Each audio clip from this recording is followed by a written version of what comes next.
Donald Trump cannot hide from his Jeffrey Epstein scandal. No matter how hard he tries, he cannot cover up this cover-up. It's not a smear of makeup over his bruised hands. He can't put a box in front of his cankles. No, this is something different because we won't stop talking about it. Neither will most people in MAGA world, including Donald Trump's ex-buddy Elon Musk, who just posted a very ominous message as a new Epstein bombshell is rocking Donald Trump. We're going to get into it all, but before we do, if I could quickly ask you to leave a like on this video, and if you haven't already and you enjoy our channel, to hit that subscribe button because it goes a long way in supporting our work. Now, we have a lot of Epstein news to get into, and that very ominous Elon post amid all of this drama, but it starts with what Jasmine Crockett had to say and a call out of Trump right here.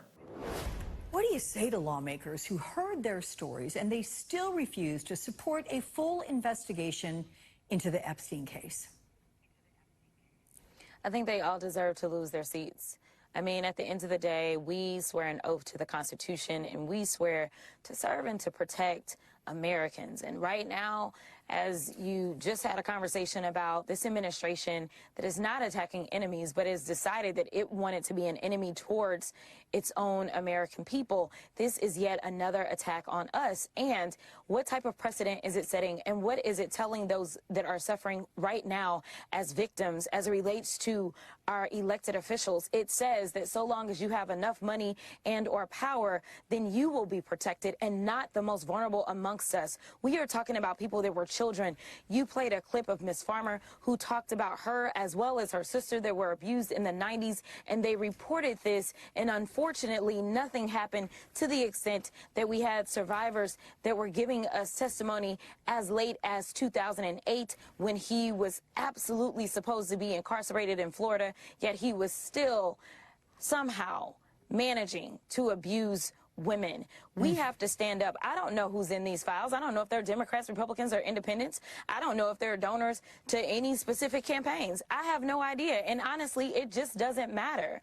What matters is about doing better for not only these women, but for future generations. So I really don't have any expectations as it relates to a timeline. I will say anything that can slow this thing down, if it's under Comer's watch, is what we're going to see, is anything that drags it along. And frankly, the person that is directing what happens and what doesn't happen, obviously, is the President of the United States. So this comes down to what it is that he's okay with coming out and when. And frankly, it doesn't seem like he's okay with any of it coming out, which basically furthers suspicion from both sides that he is a lot more involved than anything that he's ever said that he was.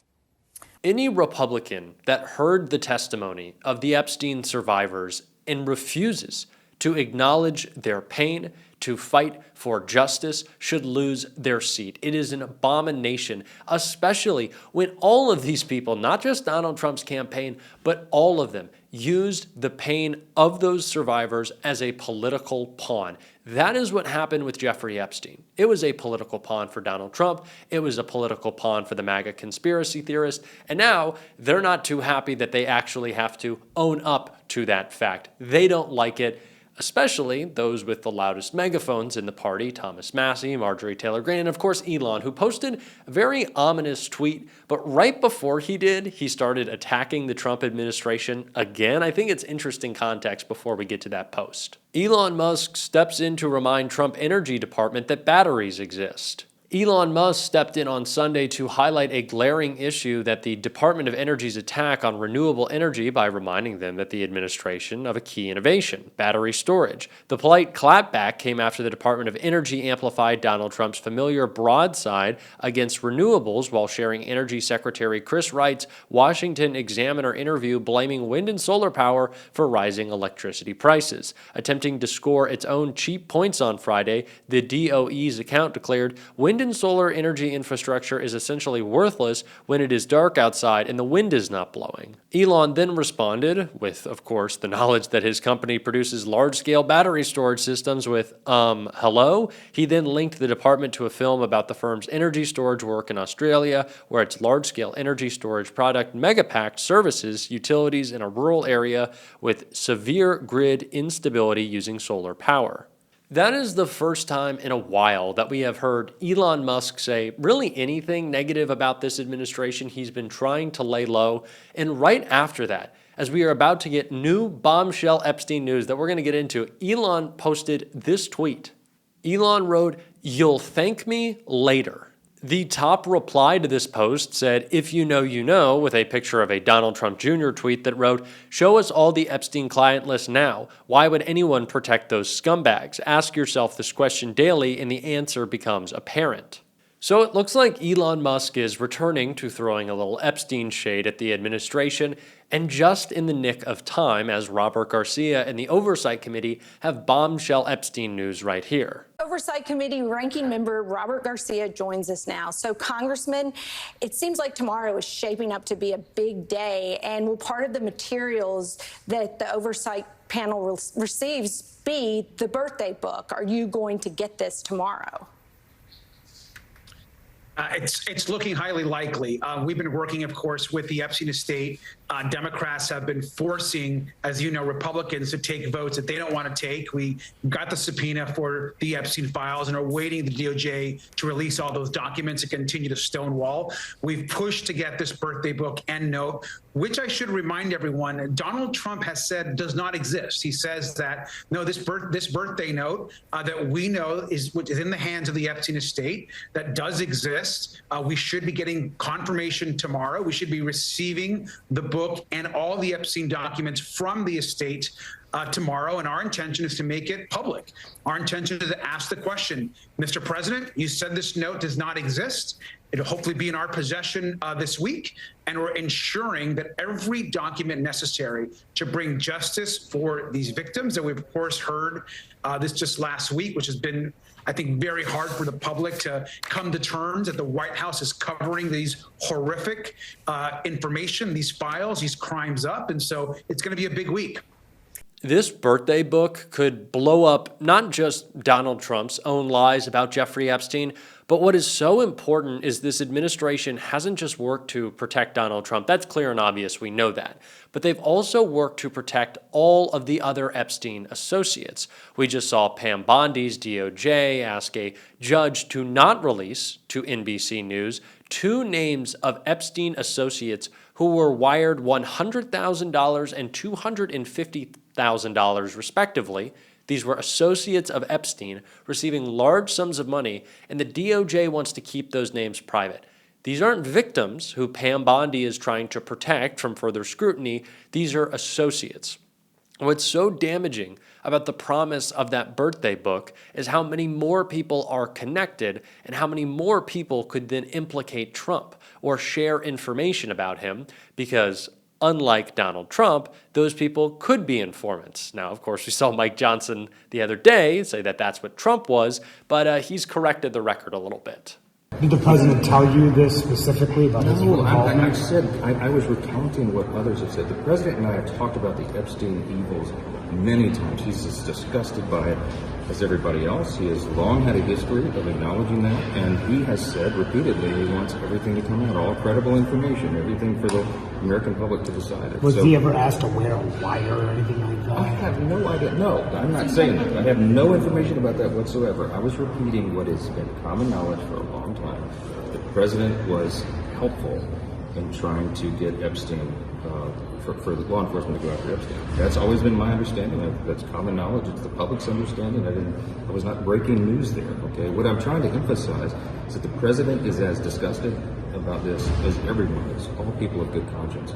We heard from the victims last week. It was gut-wrenching to hear their accounts. Many of them came out here and did. What a blatant lie to senselessly get caught in. Like, how stupid do you have to be? Like, Mike Johnson is an idiot for saying that. Like, let's just make it clear and simple. There is no world in which you could say that Donald Trump was only friends with Jeffrey Epstein because he wanted to inform the feds. Like, what a wild lie they try to spin up. None of this is working. It is all backfiring on Donald Trump, and we can very clearly see that in the polling, too. Poll numbers are lagging on jobs, as you might imagine.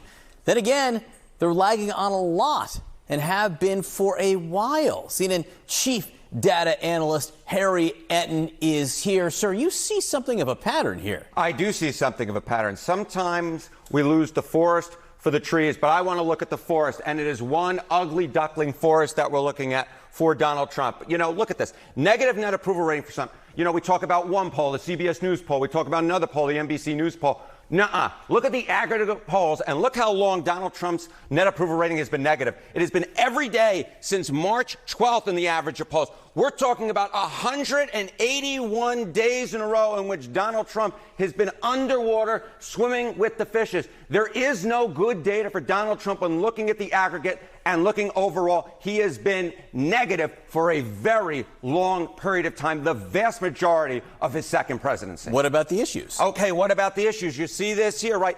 Is there any shining light? Is there any light at the end of the tunnel? Well, look at the issues. Look at this. These are all the key issues. Donald Trump is underwater on all of them. Trade, obviously, tariffs have been a big thing at the bottom of your list, minus 17 points. The economy, which was the reason he was elected to his second term to fix the economy, way underwater at minus 14 points. Foreign policy, minus 12. And then I think, Mr. John Berman, the key two issues at the top, because these have been Donald Trump's strongest issues, crime and immigration.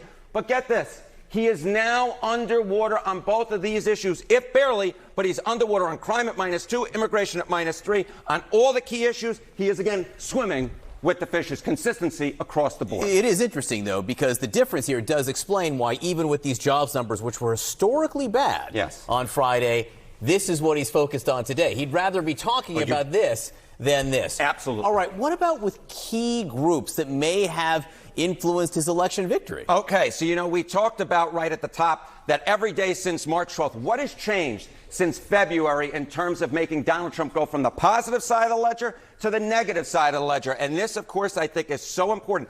Two key groups that were so important to getting Donald Trump a second term. He did so much better than the traditional Republican among those under the age of 30 and Hispanics. Look at this. In February, among those under the age of 30, his net approval rating, according to CBS News, plus 2 points. Look at where we are now. Negative 30 points. That's a 32-point move in the wrong direction. And Hispanics, he was 6 points underwater. Look at this. Minus 34 points. That's a 28-point move since February. No wonder Donald Trump's in trouble. He's steady across the board. And since February, when he was last positive, he's only gotten significantly worse among two very key groups for his election back last year. If this sticks, it'll be interesting to see how it impacts some of these districts, especially in Texas in the midterms. I got a feeling we'll be talking more about that down the line, John. Harriet, and thank you very much. Okay. Donald Trump is underwater on every issue, which means Democrats need to be talking about every issue and reframing it around our successes. I'm going to continue to advocate for that on this show, and if you want to support that, as always, you can hit that subscribe button, leave a like on this video, and if you stuck around at the end, drop a blue heart in the comments. And until next time, I'll see you soon.